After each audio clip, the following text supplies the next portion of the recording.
Bonjour et bienvenue à Villejuif et plus particulièrement sur le parvis de la gare Villejuif Gustave-Roussy. Implantée au cœur du quartier Campus Grand Parc, cette gare emblématique du Grand Paris Express ouvrira ses portes d'ici peu, accueillant plus de 100 000 voyageurs chaque jour sur les lignes 14 et 15 du métro.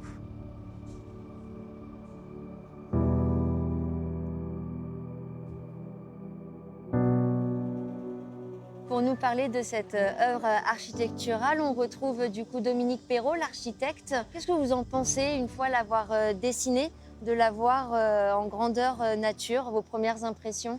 Oh, c'est pas fini. Donc la première impression, c'est pas fini.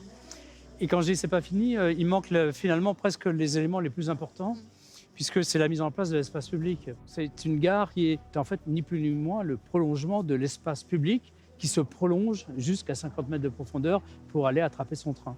Vous nous faites visiter, comme ça on découvre ça avec vous tout de suite. Allons-y. C'est impressionnant. Dominique Perrault est l'un des architectes et urbanistes français les plus renommés et reconnus à travers le monde. Figure de proue de l'architecture contemporaine, on lui doit notamment la bibliothèque François Mitterrand à Paris, le vélodrome et la piscine olympique de Berlin ou l'université sud-coréenne à Séoul. Il travaille actuellement sur un grand centre de tri intermodal pour la ville de Séoul.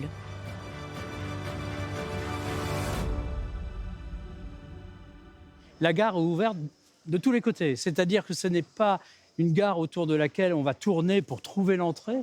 Il y a une entrée ici, il y a une entrée en face, une autre entrée là, une autre entrée là, et d'autres qui se répartissent, si vous voulez, tout autour de cette forme circulaire. Il n'y a pas de passage entre le dessus et le dessous, au sens physique, c'est-à-dire il n'y a pas de galerie, il n'y a pas de tunnel, on n'est jamais enfermé. Donc en fait, on se promène dans la gare comme on se promène dans la ville. Ici, tous les mouvements sont visibles. C'est une symphonie vraiment magistrale. On a l'impression qu'elle vole. On a l'impression qu'il n'y a pas de poids. Et donc ça, c'est quelque chose qui est très agréable. Les matériaux sont très importants parce que les matériaux conditionnent la conduction de la lumière vers les 50 mètres de profondeur. Dans cette gare, il n'y a pas besoin de chauffage. Lorsqu'il fera moins 10 là-haut, il fera toujours 12 degrés en bas. Parce que la Terre nous protège.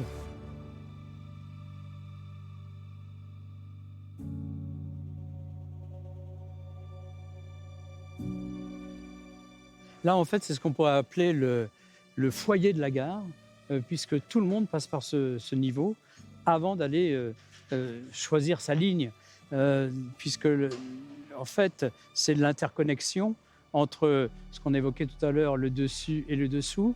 C'est la grande salle. Ça pourrait être la grande salle des billets. L'acoustique, c'est un travail qui a été très important. Vous avez autour de vous ces grands tissus métalliques, ces grands draps. Derrière, il y a des pièges à son. On n'a pas le sentiment d'être dans quelque chose qui est agressif, en fait. Ce qui est intéressant de savoir, c'est que le sol, ici, ce n'est pas un plancher, c'est un plafond.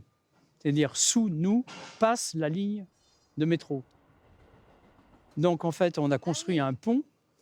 Dans ce pont passe la ligne de métro. Et en dessous passe l'autre ligne de métro. Et donc, c'est ce que je dis toujours, mon slogan, c'est une infrastructure qui devient architecture. Voilà, c'est le résumé de la gare de Villejuif Gustave-Roussy. Dans toutes les gares du Grand Paris Express, il y a ce tandem, ce duo entre architecte et artiste. Donc ce sont des barrettes de lumière un peu dorées dans lesquelles on voit des constellations avec des perspectives un peu infinies. Et cette œuvre, effectivement, c'est Ivan Navarro qui l'a réalisée.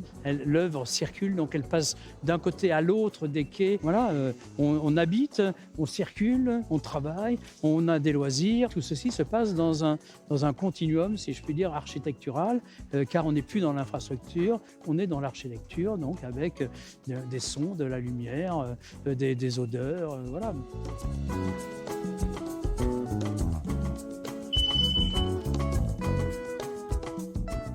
C'est une gare, comme je le disais, une gare de plein air à 50 mètres de profondeur.